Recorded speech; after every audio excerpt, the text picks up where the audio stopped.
কাজকে ছোট করে দেখা উচিত না।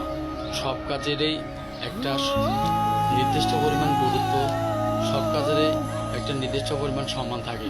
সেটা হোক না সেটা ছোট, হোক সেটা বড়। কাজকে যখন আপনি মনোযোগ সহকারে করবেন, সেখান থেকে নিশ্চয়ই আপনি অগ্রাধিকার পাবেন এবং ভালো কিছু পাবেন। যদি অমনোযোগী হয়ে কোনো কাজ করেন, তাহলে সেখানে কোনো সফলতা বা সফলতা কখনো পৌঁছাবে না।